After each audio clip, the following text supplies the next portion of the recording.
Our next speakers are coming from Pfizer, Nikhil and Yiorgos, who are going to talk to us on deployment of an analytics platform for monitoring nighttime scratch and sleep quantity in atopic dermatitis. I think it's Yiorgos who's going to present. Yep, I'll be sharing my screen. Can you hear me? Yes, we can hear you loud and clear, but not yet seeing your screen. Awesome. Just give me 1 second. Sure. It's coming up. Wonderful. All right. Yes. Can you go through that? Perfectly fine. Go ahead, Perfect. please. All right. So like Christian just mentioned, my name is Yiorgos, and together with my friend and colleague Nikhil, we're going to tell you guys about our efforts to deploy digital measures of nighttime scratch and sleep in atopic dermatitis. So as many of you might remember last year, the two of us spoke fairly in depth about the development of the digital measures that we were recently able to deploy. And so first what I'll do is I'll get into a little background of the analytics side of the system we built. And then Nikhil is going to take over and he'll get into the details of how we built the infrastructure to deploy that system at scale. And then as a follow-up, he's also going to cover some of the options we encountered when going through the development process, some pros and cons, and then finally our recommendations. So just getting started with the review. Our algorithm development started with a research study, and that was performed in collaboration with both the University of Rochester and Boston University. The study was called SQUAD, which stands for Scratch Quantification in Atopic Dermatitis. And the goal of the study, at least from our perspective, was to use accelerometry to measure nighttime scratch and sleep in patients with AD. We have some demographic data listed here. We had 45 subjects total, almost twice as many females as males, and the average age was around 31. The study period consisted of 4 nights total. 2 of them were spent in a sleep lab and 2 at home. During the entire monitoring period, subjects wore 1 gene-active original accelerometer on each wrist. And then in addition to the accelerometer data, we collected reference data for both sleep and scratch during the lab portion of the study. And so for scratch, we used a FLIR infrared thermal camera to record the subjects throughout the night. We used thermal video so that any scratching done like under the blanket could also be identified. Human raters then annotated all scratching and restless movement that could be identified from the videos. Further, the ground truth data for sleep was generated via polysomnography or PSG, and that was on the second in-lab night. And this gave us sleep staging data, sleep-wake predictions, and a host of other sleep metrics. And then using the accelerometer data and the scratch and sleep labels, we were able to develop our analytics system. So without getting too deep into the details, I just want to give you guys a high-level overview of how the analytics system works. Stepping through the figure here, we start with raw device data from either the left or the right wrist. And then we split that data into 24-hour periods measured from noon to noon. After that, we have a context detection step, which isolates the total sleep opportunity window. And this window you can think of as the window starting from when the subject first lays down to go to bed and ending at the time that they finally get up in the morning. We then zone in on that time period, and our system splits into sleep-specific and scratch-specific analytics components. On the sleep side, we move right into a module for sleep-wake detection. From that, we're able to calculate sleep measures like total sleep time, percent time asleep, sleep efficiency, number of wake bouts, and others. And then on the scratch side, we first use another context detection step to isolate hand movement. And then we further classify that detected hand movement as either scratch or restless behavior. And then from those binary scratch predictions, we get our final scratch measures like total scratch duration or total scratch counts. Here on the right, you'll see a couple of correlation plots. While we saw a fairly good agreement across all of our endpoints, these really represent the focus of what we were trying to do, which was detecting that sleep window at night and then measuring scratch during that window. One comment we wanted to make on the sleep performance here, there are 2 outliers that you might be able to pick out in the bottom of the plot. One of the cool things about the video portion of our data set was that we could examine situations like these in more detail. So one of these subjects got up a little bit after bedtime and removed the accelerometers for the rest of the night. and the other subject was up until about 3 a.m. on their computer working. And while that didn't sync up with the PSG lights on and lights off times, which is how the TSO is defined by PSG, it was cool that we managed to capture that with accelerometry. And then I guess this is the most exciting thing about what we developed, and it's that you can. This is a visualization of the continuous measurements we get from daily life. So in blue here, you can see subject activity over the span of the 4-day monitoring period. And then highlighted by each of the gray boxes are the 4 detected total sleep opportunity windows, and those outline subject sleep. And then further in red, you can see all the binary scratch predictions detected by the system during the TSO window. Then in the table above, you can see the scratch and sleep measures displayed for each recording day. And those are things like total sleep time or total scratch duration. So now Nikhil is going to get into what it took to build a pipeline to deploy our analytics and generate these kinds of results at a meaningful scale. Thanks, Yiorgos. I just want to confirm you can hear me. Yep. Perfect. Good morning, good afternoon, everyone. My name is Nikhil. And so as Yiorgos was able to describe, we were able to come up with a viable version 1 algorithm system. And so we're going to kind of switch gears for the second half of this presentation, more talking about the next step in our development process, which was to figure out how to make these algorithms actually usable, and that too usable at scale. Next slide, please. So before getting into the details of the pipeline, we wanted to highlight some of the requirements that we wanted to meet when building out this infrastructure. So number 1, at a bare minimum, we wanted to be able to process 2 to 3 weeks of accelerometer data from 2 wearable devices, 1 on each hand, each constituting about 1 gigabyte each per subject. Next, we wanted to ensure reproducibility. And what this means is that every time we run this algorithm system, we wanted to make sure that the same code is being used, the same compute environment is being used, and the same versions of any software dependencies that our system utilizes is all locked down. And thirdly, we wanted to make sure that we adhere to key regulatory standards and good research practices. So these were things like abiding by good clinical practices, FDA's 21 CFR Part 11 compliance, having good software development lifecycle routines, and even more specifically, developing robust SDLC documentation to support our system, along with that EU's GDPR compliance, as well as others. Next slide, please. So when we first started out, we thought we would go with a traditional approach of data processing. So this it involved leveraging internal teams, specifically data scientists or data management folks, to handle storing and running the algorithm on that data. And so this is the pipeline we came up with on this slide, and I'll walk you through each step now. So step 1 was Pfizer would receive the wearable device data in a secure fashion. Then we would go through a set of quality control steps where we're looking for things like file names, file sizes based on the respective monitoring period for the given study, and even corrupt data that might have happened. So once the data is QC'd, we then hand it off to data science, data management folks who would be responsible for storing and running the algorithm on the data on a network of internal servers that we have inside Pfizer. So the algorithm would get run on the data, and then we would get a set of digital endpoints out for all the data files. Those endpoints would get sent to the drug development teams of interest for the respective study that we are processing. But as you can see with this approach, you kind of approach a ceiling pretty quickly in terms of efficiency. For example, if the number of studies increase or the monitoring period increases, you would definitely require more internal resources to handle that load. Next slide. So we decided to look to other technology solutions to kind of make this task a bit more efficient. We ended up leveraging cloud computing. We looked at the top cloud providers, Amazon with AWS, Google with Google Cloud Platform, and Microsoft with Azure. But Pfizer had an existing partnership with Amazon, so we decided to go with AWS. And so this is the pipeline we came up with on this slide, and I'll walk you through each step now.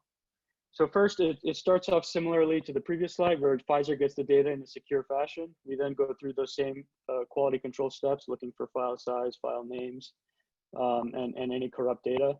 But then we hook into AWS's services, and we kind of wanted to outline the key ones that we used because we felt it might be useful for others. So first, we started off with AWS's simple storage service, or commonly known as S3 buckets. You could treat this as our quote-unquote landing zone. This is where we would drop any new incoming files into this kind of file store. The next service we used was a Lambda function. What this service does is it basically acts as a listener for any events that are happening in that S3 bucket. So for our use case, we were interested in upload events. Basically, anytime a data file gets put in that bucket. So the data gets QC'd, gets dropped in that S3 bucket. That triggers this Lambda function. That Lambda function then takes that respective data file and passes it to our compute engine. And so for our compute engine, we leveraged a couple different services. First one was AWS ECS, which stands for Elastic Container Service. The second one was ECR, standing for Elastic Container Registry. And lastly, Docker. So Docker isn't an AWS service, but we wanted to spend 1 second just kind of calling out Docker because we feel it could be useful for others as well. What Docker is it's basically a technology that enables you to package up code, and that too, every time when you run this code, it ensures that the same code is being used, the same compute environment is being used, all versions of any software dependencies are locked down. So this is a technology that really gets us closer to that reproducibility aspect. So the data gets sent to our compute engine, the algorithm is turned on, run on this data automatically. We then get a set of digital endpoints out. Those get saved into another S3 bucket, and then those get sent to the respective drug development teams of interest. So with this approach, this kind of version 2 approach, you can see we're able to get much closer to an automated no-touch system. And this was great for us because it freed up internal resources to focus on more value-add work, such as developing new digital endpoints for other therapeutic areas of interest for Pfizer. Next slide, please. So we wanted to just highlight some of the key benefits of the cloud pipeline. We broke it up into 3 aspects. Number 1 was quality. And so a key point of this was we were able to maintain that reproducibility aspect, making sure everything is locked down and we're running the same thing every time. And this really helps us reduce errors. The second aspect was with this pipeline, we were able to satisfy all the key regulatory standards and research practices. Number 2, we were able to really optimize on time. So with cloud processing, it allows for robust parallel processing. And for example, we were able to do a 36,000 hour data from a couple of our studies. We were able to process that start to finish in about 20 minutes. Comparatively speaking, if we were to do this locally, we expect it out to be about a week to 15 days. And thirdly, we looked at cost. AWS is a pay-as-you-go model. So basically, you only pay for what your services you're running. So if you're not running anything, you're not paying for it. To give an example, for that 36,000 hour run, it cost us about $9. And comparatively speaking, if we were to do this locally, it would require buying and managing software infrastructure to handle the load, as well as potentially hiring more people. One call out on that $9 estimate, it does vary based on application design. And so, for example, if you're running the system for a longer period of time, that cost would get reflected. Next slide, please. So I know we're coming up at the end of the time limit, so I'm going to kind of go through this section a little bit faster. We found success with this cloud development pipeline and deployment pipeline, and we wanted to just call out the fact that there are other deployment options that exist, and we've thought about pros and cons of each, at least from a research perspective, and we wanted to share those as well today. Next slide. So we broke it up into 2 components. The first component was the location of the analytics, and we looked at kind of 2 main hotspots, the cloud versus on the device. And in the end, we did feel that the cloud provides more flexibility, kind of looking at 3 high-level concepts. First, and Jeremy hit on this as well in the previous presentation. On the cloud, you can definitely create algorithms that allow for more device-agnostic approaches. So it allows you to get access to numerous sensor streams, whereas you would be limited to the specific sensing capabilities on the device. With the cloud, you can definitely rapidly deploy algorithms compared to doing that on the device, as well as being able to scale compute resources. Whereas if you were to put the algorithm on the device, you're definitely limited to the compute capabilities of the device. Next slide, please. And so the second aspect we looked at was how we process the data. We looked at two ways: batch processing and real-time processing. Quick description of each. Batch processing is basically where we deploy just the sensors out to the patients. They go about the recording period, and then they bring them back to the site, and that data gets downloaded and sent to the sponsor.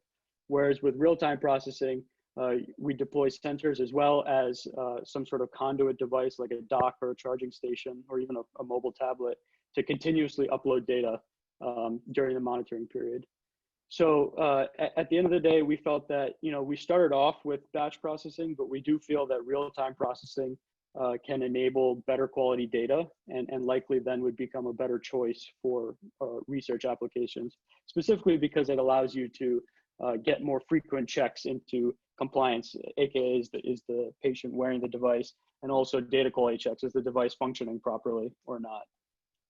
And then one call out we wanted to make was that at least right now with batch processing, we see that there might be a better patient experience for the patient because you're only sending sensors out.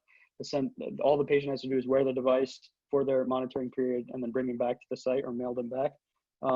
With the real-time aspect, there might be more steps that the patient has to do, such as connecting that conduit device to Wi-Fi, etc. But we do feel that that's a solvable problem. And we are looking to leverage real-time approaches going forward. Next slide, please. So in summary and conclusion, for research applications, we do feel that leveraging cloud technology is a value add. It definitely is scalable. It allows for reproducibility and definitely reduces cost and time. And in terms of deployment schemes, we definitely stand by the fact that technology exists to come up with creative direct-to-patient deployment schemes. And this might actually even be accelerated with what we're seeing with COVID. And we're seeing that also as well in other industries with direct-to-consumer deployment schemes. So we really stand by the fact that at the end of the day, it's worthy to assess the different deployment schemes that exist and evaluate the trade-offs based on your specific use case. Next slide, please. And so, yeah, this is a massive team effort. We wanted to just call out our colleagues at AWS, as well as our Pfizer colleagues, and our collaboration with University of Rochester and Boston University. Should be it. Next slide. Yep.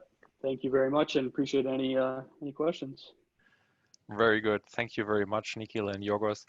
Just on time landing. So maybe let me just pick one question. There were a couple of questions, but a couple of them were around the identifying the real data, right? So kind of how do you differentiate spurious from relevant data from the raw measurement? How do you know that the data is capturing what you really intend to measure? Another direction to that question was, how could you check how much awakens, for example, in particular, are confused with scratch and vice versa? Maybe we take this as an example. Did you look into this confusion, kind of scratch versus awakens? Yeah, Yiorgo, you want me to take this one? Yeah, sure, go for it. Sure. So yeah, it's a great question. So in terms of looking at, the optimal periods, that was a key component in our design process for developing this algorithm system. We looked at context detection, enabling a very robust context detection layer. And so that was specifically hit with the total sleep opportunity. In terms of, confusing awake states with scratching episodes, that is something we're actively looking at right now, actually, as we speak. And we are comparing those with what is seen with patient-reported outcomes that we collected as well throughout the study, and seeing if they match up. Yiorgos, if you wanted to add anything on that. Sure. So it's not just in terms of context detection. I think we have multiple layers at several points. So we have one context detection that tries to take care of wear or non-wear, basically is the device on body, and then based on if there's enough data for the day, can we get something useful out of it?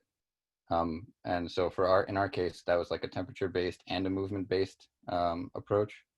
And then further than that, the total sleep opportunity window zones in on sort of what's interesting to us. And then for scratch, we have the hand movement. So really with the accelerometry, you might be kind of limited because it's just movement. So it could be, you know, if a subject gets up in the middle of the night and is brushing their teeth because they forgot or something at 2 a.m. It might be the case that you detect that as scratch. But yeah, we're investigating sort of those situations, what makes them unique and how to deal with them, collecting more data and you know, making progress. Very good. Thank you again, Nikhil and Yiorgos. Great work. Keep on going.